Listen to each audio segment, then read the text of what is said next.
Hey, Tim here from Analogics Outdoors. I'm standing next to my test plot of the roadblock, which, as you can see, we've had extremely good growth this year. And that's great considering we've been in an extreme drought here in Minnesota. So if you look at the ground, there's big cracks. It's been extremely dry. But what I did is I gave this the nutrients that it needed. And I'm basically 6 foot tall. And you can see some of this Egyptian wheat is well over 10 feet tall. The nice part about roadblock is that it can withstand heavy wind. And what we've done is we've basically made forage sorghum and pearl millet as a bottom structure, which is helping to keep the Egyptian wheat from falling over in high wind. So this is a perfect plot to plant on the edge of a roadway if you want to keep people from seeing into your plot, or plant along the edge of a plot to help get in and out of the plot without the deer noticing.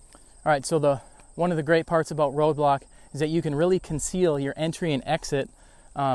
When we talk about deer being in a plot and you getting out of the plot while there's still deer in the plot, here's what that looks like. Total concealment. Standing next to our roadblock, which is right alongside of our holy clover field in our test plot, and I want you to see how good a growth we got out of this during an extreme drought here in Minnesota. We've had extremely dry conditions and there's basically cracks in the dirt, but I've got some Egyptian wheat. Now for reference, I'm about 6 feet tall and I've got some Egyptian wheat that is pushing 12 feet tall.